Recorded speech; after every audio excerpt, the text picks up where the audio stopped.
Amém? Então vamos ler todos juntos. Diz assim: respondeu Jesus, como é que está na versão de vocês? Disse-lhe Jesus: eu sou o caminho, a verdade e a vida.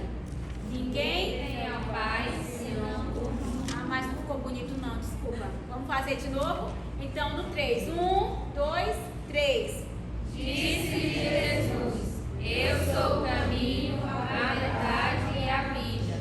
Ninguém vem ao Pai senão por mim. Pronto. Então todo mundo contribuiu com a leitura, eu agradeço. Antes de eu começar a explanar essa leitura, eu queria que a gente fizesse assim uma contextualização com uma historinha muito conhecida, que é uma história que ela foi escrita no ano de 1865, que é chamado, na verdade é uma obra infantil chamada Alice no País das Maravilhas. Alguém já ouviu falar dessa obra? Quem conhece? Alice no País das Maravilhas. Bem, essa obra ela é muito conhecida e tem um diálogo que eu queria destacar para vocês, que eu acho que ele tem tudo a ver para o nosso ponto de contato aqui nesse primeiro momento, que é um diálogo entre Alice e o gato listrado, que é o gato risonho, que é chamado também de gato da Alice. Começa assim o diálogo: o senhor poderia me dizer, por favor, qual caminho devo tomar para sair daqui? Disse Alice. Isso depende muito para onde você quer ir, respondeu o gato.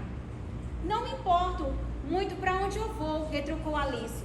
Então, não importa o caminho que você escolha, disse o gato. Esse é um livro que foi feito em 1865. E a gente vê que naquele momento Alice se encontrava perdida e diante de uma encruzilhada. E ela buscou a figura que ali parecia que ia dar para ela uma direção, que era quem? Um gato. E aí Alice pergunta para aquele gato: você pode me dizer qual é o caminho que eu vou tomar? E a pergunta do gato é interessante: para onde é que você quer ir? Aí Alice: não importa, eu só quero chegar em algum lugar, porque se você não sabe para onde você vai, qualquer caminho serve. E hoje nós vamos falar um pouco sobre isso. Você sabe para onde você vai? Você sabe aonde você está? Aonde você precisa chegar? E quando eu vejo o versículo que nós lemos, eu percebo que Jesus fala assim: eu sou o caminho, a verdade e a vida. E ele continua dizendo: ninguém vai ao Pai a não ser por mim. A palavra de Jesus ali aponta duas coisas: um caminho, que é um trajeto, e um destino, que é o Pai.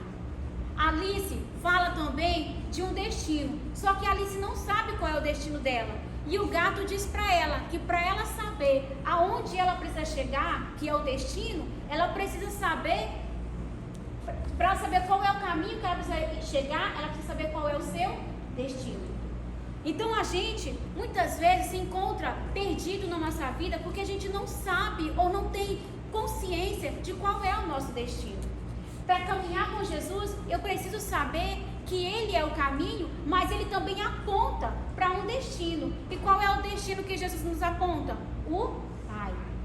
Ele disse: eu sou o caminho, a verdade e a vida, e ninguém vai ao Pai, ou seja, ao destino, se não for por Ele. Eu não sei se vocês conseguem perceber a grandeza que há nesse versículo, o poder que há liberado, né, numa frase tão pequena. Então, a ação de caminhar que nós vemos aqui no nosso título, no nosso tema, ele nos instiga a uma ação contínua, caminhando, e não só caminhar, mas uma ação que se repete até que você chegue ao seu destino. Essa expressão caminhando, ela vem de um verbo caminhar, que é a mesma coisa que dizer percorrer, andar, avançar, evoluir. E no tempo verbal ele indica uma ação que é contínua, é algo que você vai continuar fazendo, continuar repetindo, até que chegue no destino. Então essa ação, ela vai nos mostrar no mínimo duas coisas: um percurso e um destino.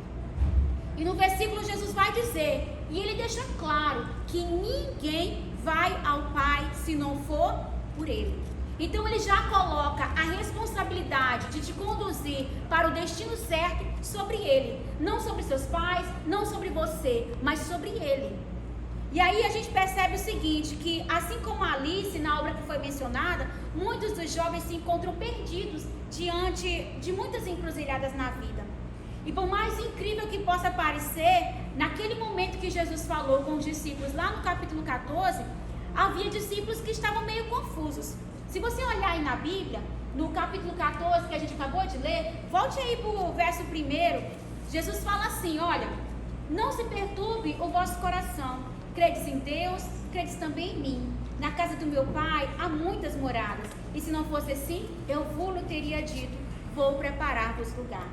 E quando eu for e vos preparar lugar, virei outra vez e vos levarei para mim mesmo, para onde eu estiver, estejai vós também.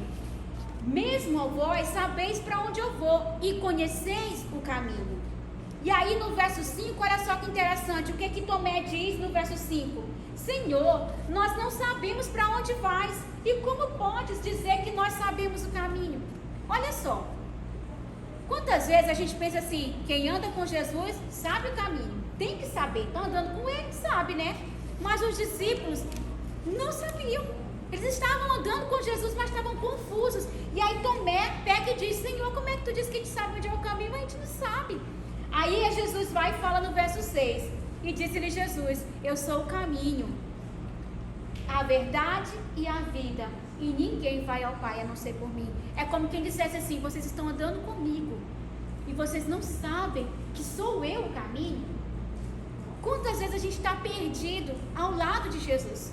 Quantas vezes a gente está confuso caminhando com Ele? Quantas vezes a gente está sem saber que direção tomar, mesmo tendo Jesus ao nosso lado? Não é vergonha a gente se sentir perdido. Não é vergonha a gente perceber que não está sabendo para onde vai. Porque como a Alice, ela tinha ali várias opções de destino. Mas o que a Alice não sabia era qual o destino certo. E hoje, o nosso objetivo aqui é saber que nós já sabemos quem é o caminho. Que é quem? Jesus. E qual é o nosso destino? O Pai. O Pai é o nosso destino. Se você tem isso claro na sua mente, se você tem esse entendimento sobre você, você não vai ficar confuso.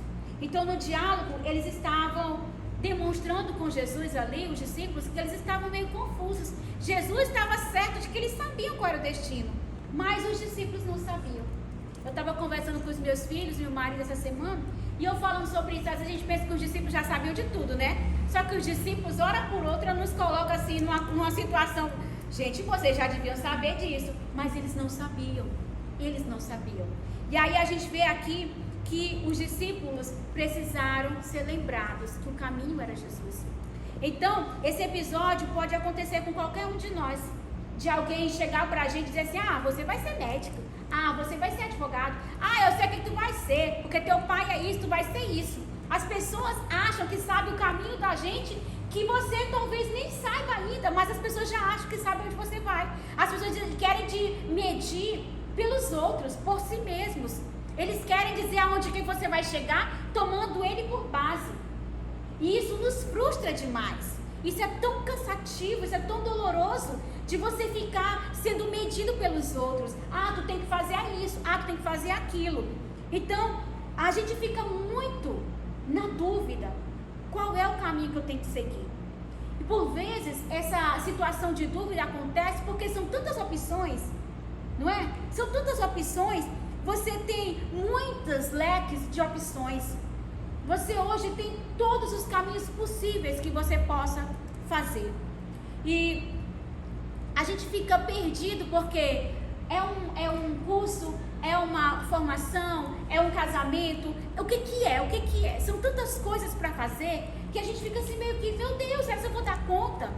Mas eu tenho que dizer para vocês, essas múltiplas opções, esse mundaréu de possibilidades acabam deixando a gente mais confuso, acabam deixando a gente mais perdido.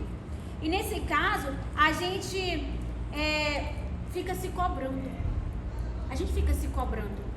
Ah, porque fulano já está terminando o curso. Ah, porque fulano já está na especialização. Ah, porque fulano já casou. Meu Deus, fulano já tem filho. Beltrano já está assim. E a gente começa a se comparar com os outros e fica pensando, meu Deus, fulano de tal, com a idade que eu tenho, já conquistou isso, isso e isso. E aí você fica naquela dor de se comparar. E a palavra do Senhor nos ensina, o apóstolo Paulo fala aos irmãos lá em Corinto, que o homem tem que examinar a si mesmo. Sabe? Ele não tem que se examinar com base nos outros. Ele tem que se examinar a partir de quem ele é e não quem os outros são. Então a gente vai pensar, se tem tantas possibilidades, qual é o destino certo? Será que eu estou focando no objetivo certo? Como é que os meus olhos estão olhando? Será que eu não estou me enganando? Porque são muitas opções? Então, é fato que a história da Alice, ela nos faz entender que para a gente querer chegar a um lugar, para a gente poder chegar a esse lugar, eu tenho que saber que lugar é esse. E eu tenho que dizer para vocês que o pastor Lucas, ele fala assim, que quem não sabe para onde quer chegar, nunca vai chegar a lugar nenhum. Se você não sabe onde você quer chegar, você não vai chegar a lugar nenhum. Porque você não vai saber se era ali que realmente você queria chegar. Então, para a gente poder entender um pouco sobre isso, é preciso que nós entendamos, será que eu sei qual é o meu destino?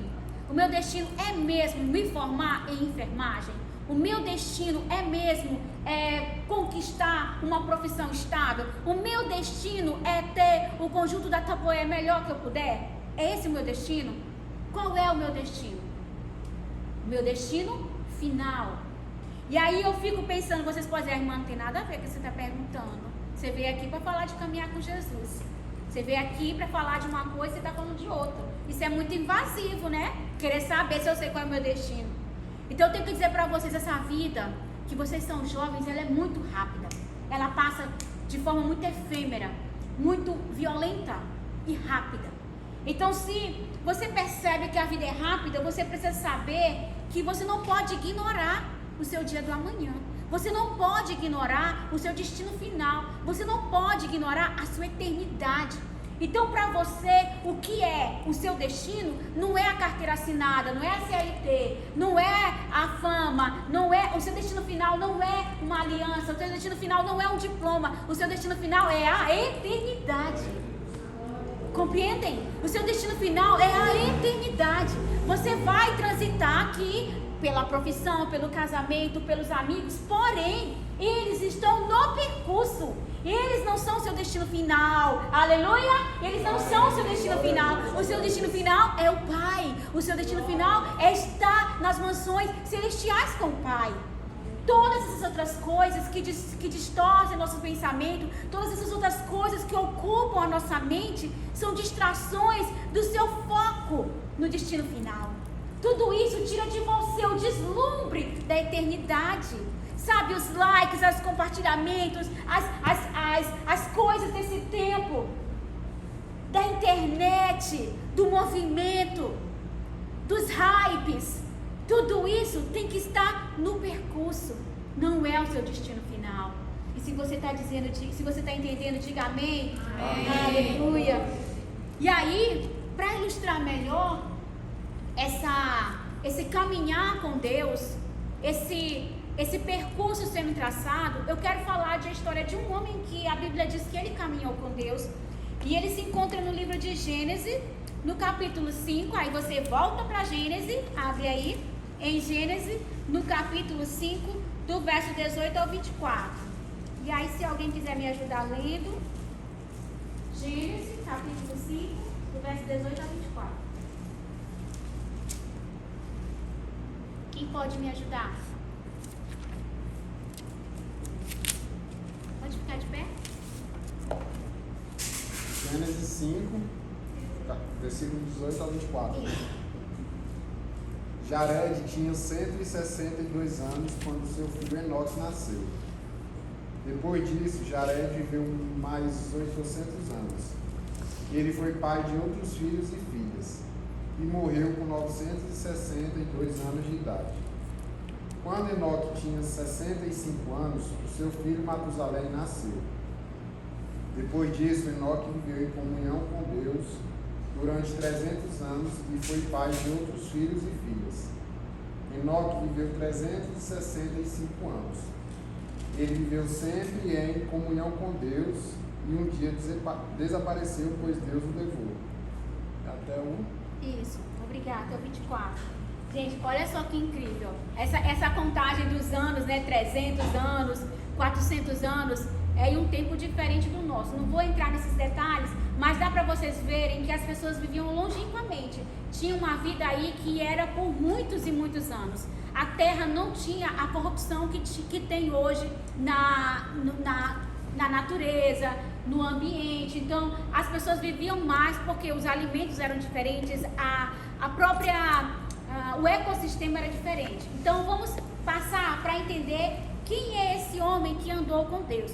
Todo mundo fala, Enoque andou com Deus, mas logo no início, na leitura, a gente percebe que a história é muito curta, muito pequena, mas dá para a gente tirar alguns ensinamentos a respeito de Enoque. A gente vai ver que uma coisa interessante é que Enoque é reconhecido por andar com Deus. Antes que eu comece a desenvolver a vida de Enoque, vamos pensar aqui rapidamente com quem a gente anda. Aí você... Quem são as pessoas com as quais você anda? Tem vários ditados populares que dizem que a gente conhece uma pessoa pelas companhias.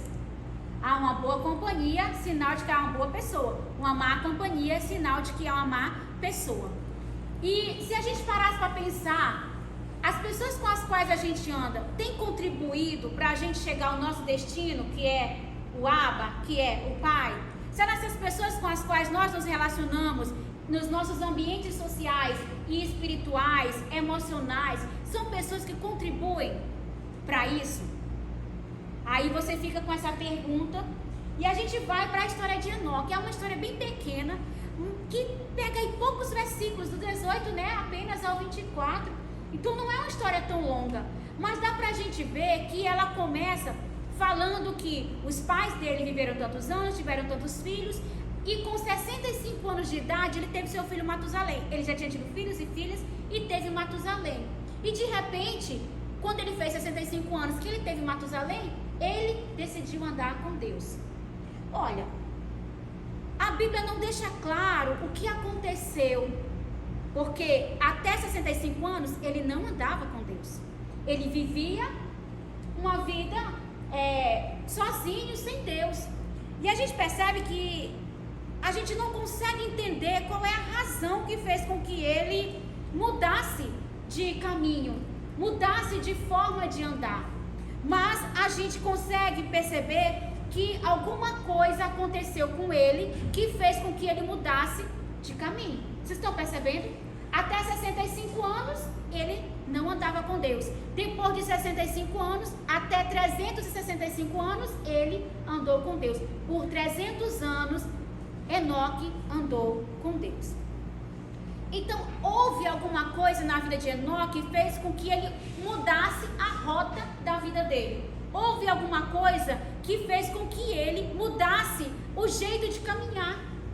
Então, às vezes, a gente pode pensar que uma das coisas que a gente sabe que sobre Enoque é que o pai dele era da 7ª geração de Adão.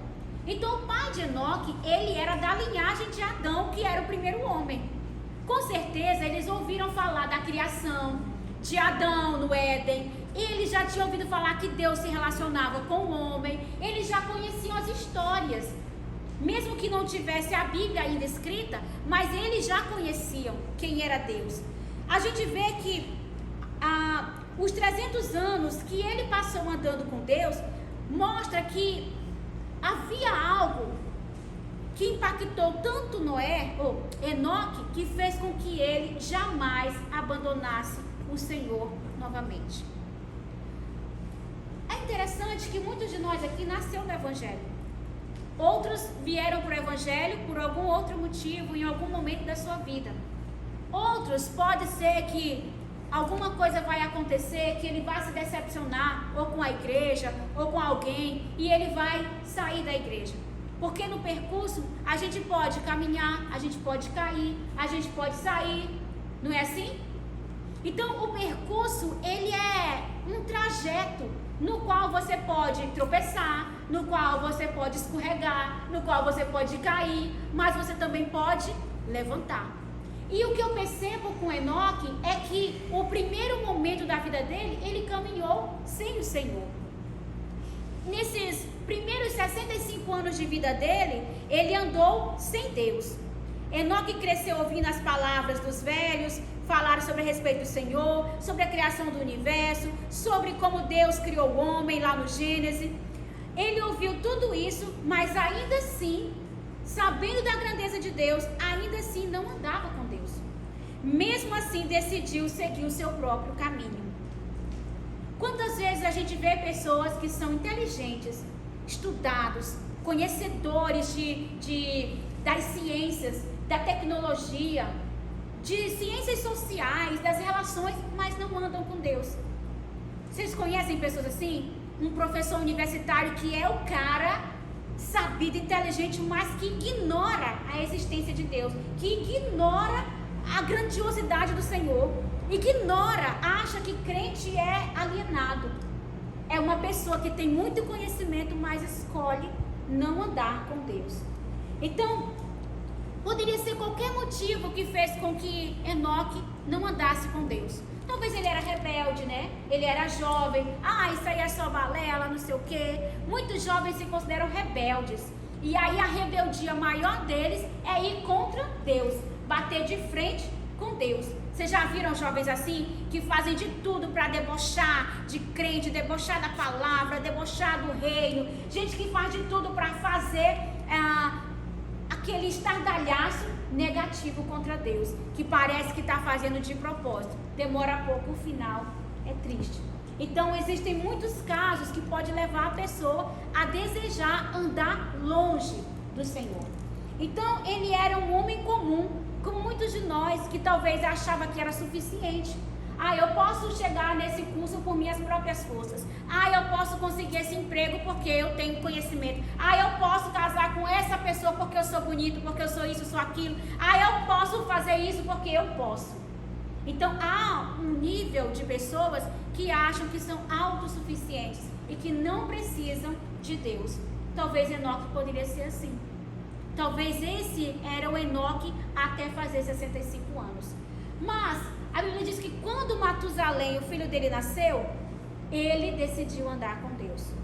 O que será que aconteceu? Será que foi uma enfermidade muito forte que veio sobre ele? Sobre alguém que ele amava? Será que alguém que ele gostava morreu? Será que ele passou por um problema econômico, ficou sem dinheiro, não podia abastecer o carro, não podia pagar o aluguel da casa? O que será que aconteceu que foi tão impactante a ponto de Enoque decidir andar com Deus?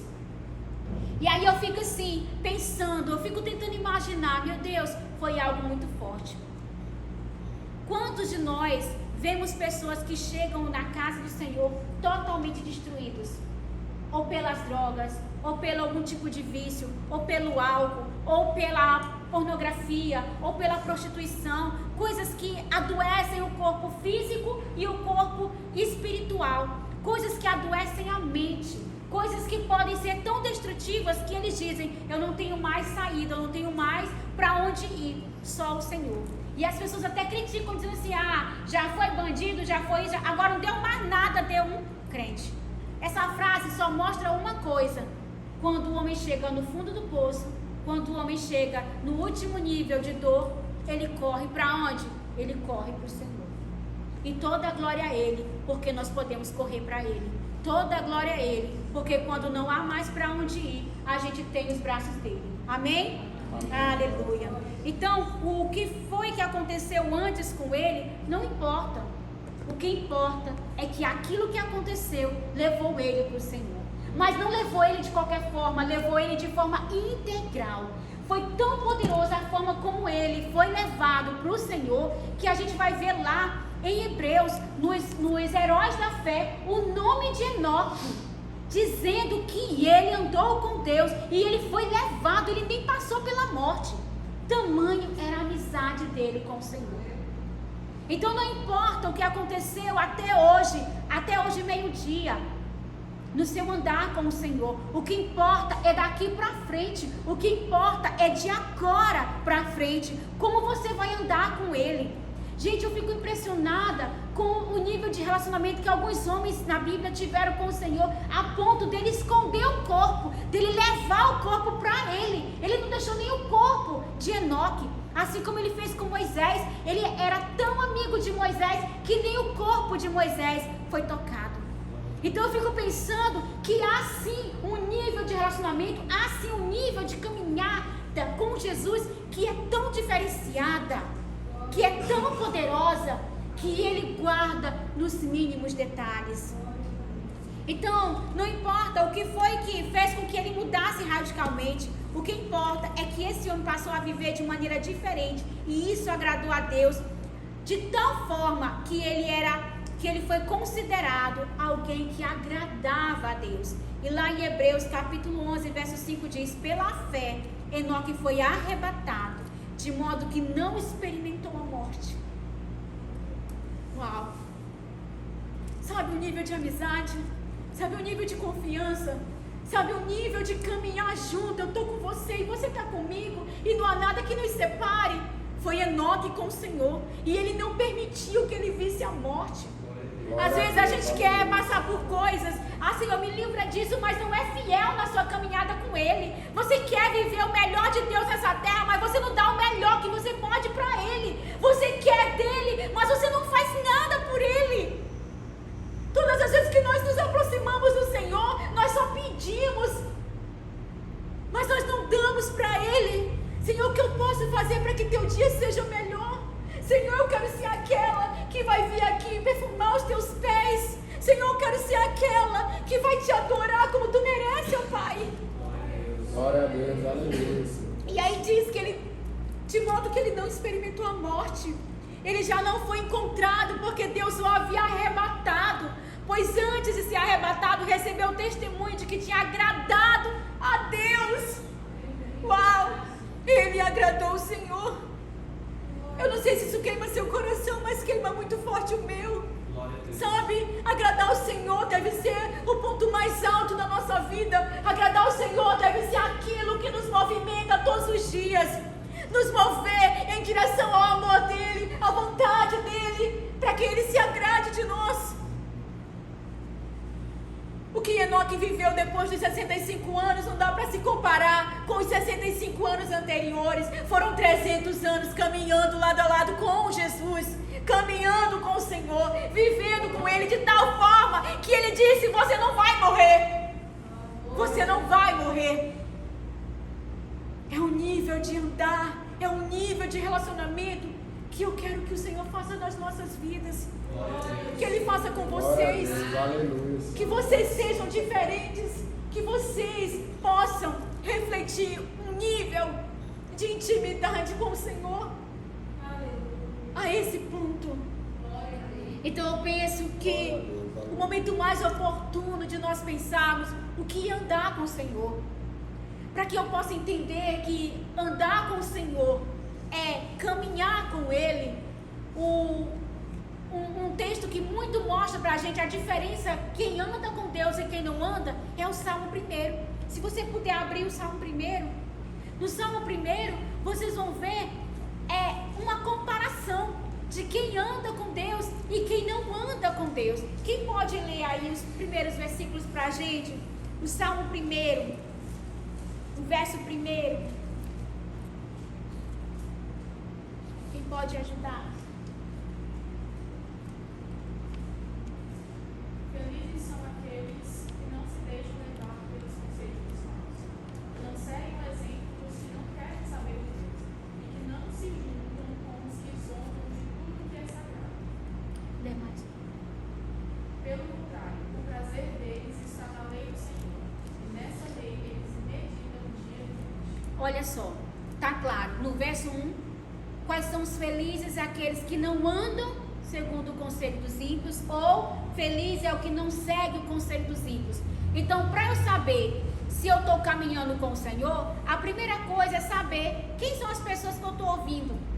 Quem são as pessoas que me dão conselho? São os ímpios ou são os santos? Onde eu estou me assentando? Com quem eu converso? Queridos, não é só uma falácia. As pessoas com as quais eu me cerco, elas vão contribuir para eu chegar mais perto de Jesus. As pessoas com as quais eu me relaciono, elas vão contribuir para eu ficar mais perto do meu destino. Ou o contrário, as pessoas com as quais eu me relaciono podem me distanciar do propósito de Deus para mim. Vocês compreendem isso? Se você se aproxima de pessoas que desejam o céu, que desejam o reino de Deus, você vai queimar junto com essa pessoa. Mas se você se envolve com pessoas que só falam em coisas que não vão te edificar, eu sinto muito. A chama vai começar a se apagar no seu coração. Ela vai começar a ficar com aquelas... cobrindo a chama, as cinzas vão tomar lugar do fogo. E daqui a pouco, aquilo que era fogo vai se tornar um carvão. Sem função. Porque a função era queimar. Eu sei que meu horário está acabando, não é, Joyce? Então, nós precisamos entender que quando nós nos detemos no caminho dos pecadores, quando nós começamos a deliberadamente ouvir essas palavras, aceitar essas palavras, acolher essas palavras no nosso coração, nós vamos não estar andando com Jesus, nós vamos estar andando na contramão de andar com Jesus. E existe uma grande diferença entre a gente estar ali por acidente e a outra coisa é você estar ali por escolha própria. Ai, caí aqui nessa mesa, não percebi, estavam aqui falando dos irmãos, mas eu vou sair porque eu não percebi que era um lugar de escarnecedores. Compreendem isso? Você às vezes cai ali de paraquedas, aí você, opa, estou no lugar errado, não é aqui, não é para mim. Então você se retira e você vai procurar quem vai lhe ajudar a chegar aos céus. Então a gente começa, pelo Espírito Santo, ter essa noção de quando é intencional, eu só vou para casa de fulano, eu gosto mais de estar com fulano, e quando é acidental. Amém? Então a única parte do versículo que fala, nem se acena na roda dos escarnecedores, o que significa escarnecedores? É no sentido de debochar, de avacalhar, de ridicularizar, de ironizar. Eu vejo hoje em dia que as pessoas têm feito muitos vídeos que viralizam mangando de crente. Mangando da obra, mangando, rindo, debochando. E tem crente que compartilha, tem crente que segue, tem crente que dá palco para esse tipo de gente. Então, sinceramente, você diz assim, eu não sento na roda dos escarnecedores, mas você compartilha. Você não anda com os escarnecedores, mas você bota no grupo da família. Mas você acha que é engraçado. Meu Deus, é mesmo, é desse jeito na igreja. Que ridículo, não é? Que ridículo, dando palco para o inimigo. Tudo isso foi dito no verso 1, são sinais daqueles que não andam com Jesus. O verso 1, se você quiser saber quem é que não anda com Jesus, é o verso 1. E aí no verso 2 a gente vai ver que tudo aquilo que anda com Jesus, ele deseja.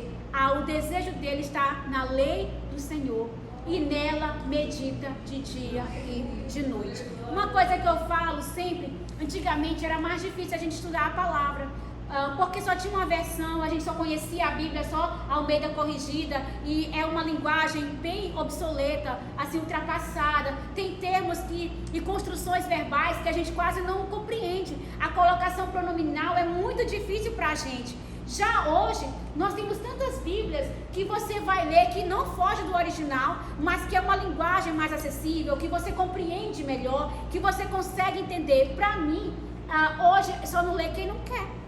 Hoje só não lê a Bíblia quem não quer, porque existem muitas versões que te ajudam a conhecer o Senhor intimamente. E aí, o Pai deseja que nós cheguemos a Ele pelo reconhecimento de que Ele nos ama e que Ele tem um plano de salvação para nós, que é o nosso destino. Qual é o plano de salvação? É que nós cheguemos ao Pai. E aí nós vamos ver que existem muitas promessas de Deus para aquele que anda com Ele. E eu vou ler para vocês alguns versículos que exemplificam. No Salmo 128, ele diz assim: bem-aventurado ou verdadeiramente feliz são aqueles que temem o Senhor e andam nos seus caminhos. Quem não anda no caminho do Senhor não é feliz. A palavra diz que ele pode pensar que é feliz, mas verdadeiramente feliz é aquele que ama o Senhor e anda nos seus caminhos. Ninguém é mais feliz do que nós aqui. Sabia? A gente passa por percalços porque a gente está no percurso. A gente passa por dificuldades porque a gente está no percurso. A gente ainda não chegou no destino. Não foi o que nós falamos no início? A gente vai chegar no destino. Muitas coisas acontecem com a gente, mas a gente está no caminho para chegar onde? No destino. E aí a gente vê no Salmo 1, diz assim, ó, pois será como árvore plantada junto a ribeiros de águas, a qual dá seu fruto na estação própria, e cujas folhas não caem e não secam, e tudo que fizer prosperará. Quem caminha com o Senhor vai sempre dar seus frutos no tempo certo. As suas folhas podem até cair, mas ele vai prosperar. Amém? E Isaías 1:19 diz: se vocês estiverem dispostos a obedecer, comerão o melhor fruto dessa terra. Oh glória! Então, se você caminhar com Jesus, você terá o melhor dessa terra. Em João 3,16, porque Deus amou o mundo de tal maneira que deu o seu Filho unigênito para que todo aquele que nele crê não pereça, mas e o que é a vida eterna é o nosso destino. Olha aí a promessa de um destino para nós. Busquem primeiro o reino de Deus e a sua justiça, e todas as outras coisas vos serão toda a glória a Jesus. Busque o Senhor, caminhe com Ele, e tudo que você precisa será acrescentado. Então, queridos, hoje nós aprendemos que a nossa vida, ela precisa ser alicerçada em um caminhar com Jesus. E Ele diz, e Ele prova pela sua própria palavra, que caminhar com Ele não é uma escolha ruim. Caminhar com Ele não é uma escolha errada. Caminhar com Ele é a escolha mais acertada. Se a Alice estava perdida, é porque a Alice não sabia qual era o destino. Vocês poderiam estar perdidos até ontem, até 2h50, mas agora vocês sabem que vocês não estão perdidos, que o destino de vocês tem um caminho certo, e esse caminho vai levar vocês para a eternidade. Amém? Aleluia! Eu agradeço a oportunidade em nome de Jesus. Amém.